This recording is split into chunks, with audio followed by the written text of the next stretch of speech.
అందరికీ నమస్కారం. ఇప్పుడు మీరు ప్రెస్ వెళ్ళేశారు కదా, 2 క్వశ్చన్స్. అవి 2 కూడా 100% కరెక్ట్. మీరు అడిగినాయి మీకు సమాధానం నేను చెప్తాను.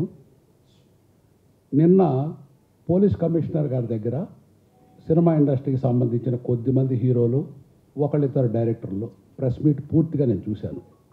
ఆ తర్వాత ఒక ఇన్స్పెక్టర్ గారు, మన జర్నలిస్ట్ ఎవరో వెళ్తే ఆయన కూడా ఇది ఎట్లా పట్టుకున్నాము ఏంది అనేది ఆయన చెప్పారు.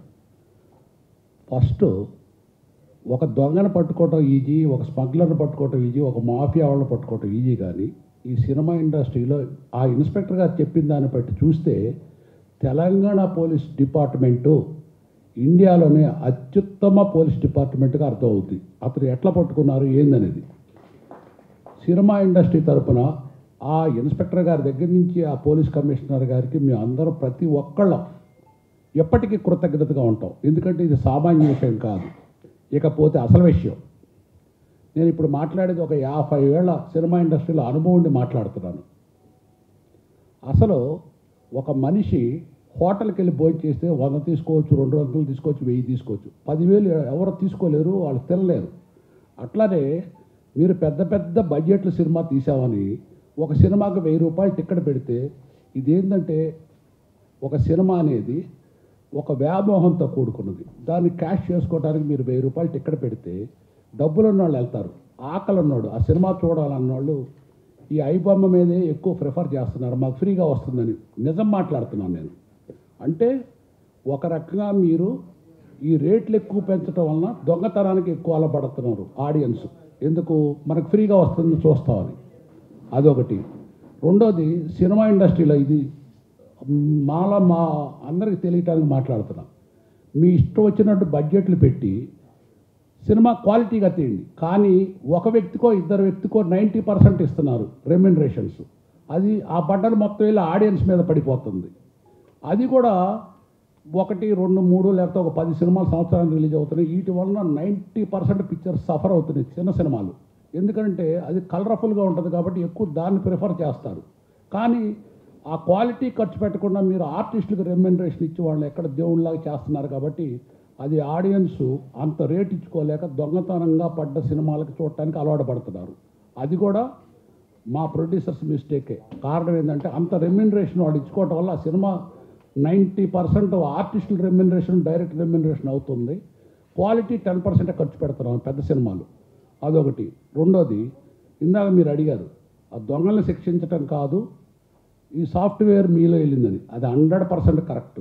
మనం ఒక బ్యాంకులో డిపాజిట్ మన డబ్బులు వేస్తే ఎవరన్నా దొంగతనం చేస్తే మనం ఎవరిని అడుగుతా వెళ్ళి దొంగని కదా అడిగేది. బ్యాంకులో డిపాజిట్ వేసిన బ్యాంక్ వాళ్ళ మీద రెస్పాన్సిబిలిటీ. ఇమ్మీడియట్గా ఇవాళ ఇది 1 2 సార్లు జరిగింది కాదు. ఇది దాదాపు కొన్ని వేల సినిమాలు బయటికి వెళ్ళిపోతున్నాయి ఐబొమ్మలోకి. అది ఎక్కడి నుంచి వెళ్తున్నాయని కామన్ సెన్స్, అది ఎక్కడి నుంచి వెళ్తున్నాయి అందరికీ తెలుసు. QBFO నుంచి వెళ్తున్నాయని ఆ ఇన్స్పెక్టర్ గారు నిన్న చెప్పారు, మీరు కూడా చూడండి. పోలీస్ కమిషనర్ కాకుండా ఇన్స్పెక్టర్ గారు చెప్పారు. ఇది ఎప్పుడో ఓల్డ్ నాటి సర్వర్స్ పెట్టుకున్నారు, అది ఈజీగా వెళ్ళిపోతుంది. మినిమం ఎవరు తెలియనోడికి కూడా తెలుస్తుంది అది QBFOలో వెళ్తుందని. ఈ 100% ఈ లాస్కి బేర్ చేయాల్సింది QBFOలే. అది మాత్రం వాళ్ళకి మా ప్రొడ్యూసర్. మీరు ఇంకోటి కూడా, పుష్ప సినిమా వారం క్రితం అతను డౌన్లోడ్ చేసి పెట్టుకుంటే వాడు మంచి దొంగ కాబట్టి రిలీజ్ చేయలేదు.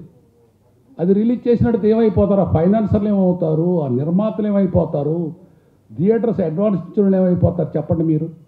అంటే దీని అన్నిటికీ ఆ దొంగ కన్నా పెద్ద దొంగ ఈ QBFO నుంచి వెళ్ళి చూసి చూడనట్టున్న వాళ్ళే వాళ్ళకన్నా పెద్ద దొంగలు. అందుకని మా ఛాంబర్ ప్రెసిడెంట్ గారికి నా రిక్వెస్ట్ ఏంటంటే, ముందు ఇట్లాంటి మన ఇంటి సమస్య మనం సరి చేసుకొని బయట వాళ్ళ మీదకి వెళ్తాం, అది ధర్మం. మీరు ఇప్పుడు ప్రెస్ చేసిన దానికి ఖచ్చితంగా అది కరెక్ట్. మీరు అడిగింది ఆ క్వశ్చన్, అది మా సినిమా ఇండస్ట్రీతే బాధ్యత అది బయటికి వెళ్ళటానికి. అంచేత మనం పెద్ద చిన్న లేకుండా సమధర్మం పాటిస్తే సినిమా ఇండస్ట్రీ చాలా బాగుంటుంది. దయచేసి గవర్నమెంట్కి కూడా నేను ఒకటి రిక్వెస్ట్ చేస్తున్నాను, మీరు ఎవరో 2 3 పిలిచి మీరు కూడా మమ్మల్ని విడగొట్టద్దు. మీరు ఏదున్నా మా ఛాంబర్ ద్వారా కన్సల్ట్ చేయండి. మా ఛాంబర్ ప్రెసిడెంట్ గారు వారు, ఆ ఛాంబర్ ప్రెసిడెంట్ ఆ చైర్ అనేది ఇంపార్టెంట్. మీరు చెబుతున్నారు కానీ మీ ఇష్టం వచ్చిన వాళ్ళు పిలిచి మాట్లాడుతున్నారు, అది కరెక్ట్ కాదు. అది మా సినిమా ఇండస్ట్రీని ఏకతాటి మీద లేకుండా మీరు ఇండైరెక్ట్గా మమ్మల్ని దెబ్బ కొడుతున్నారు గవర్నమెంట్. అది చెయ్యొద్దు. మా ఛాంబర్ ద్వారానే మీరు అడగండి. మా ఛాంబర్ అంతా ఒక యూనిటీగా ఉంటాం, ఒక తాటి మీద ఉండి మా మా దీనికి కూడా మా బలానికి కూడా మీరు దెబ్బ కొట్టొద్దు. దయచేసి పోలీస్ కమిషనర్ కానీ గవర్నమెంట్ కానీ గుర్తుపెట్టుకోండి, మీరు ఏది కావాలన్నా మా ఛాంబర్ ద్వారానే మీరు ఆన్సర్ తీసుకోండి. Thank you. For more videos like this, subscribe Big TV channel.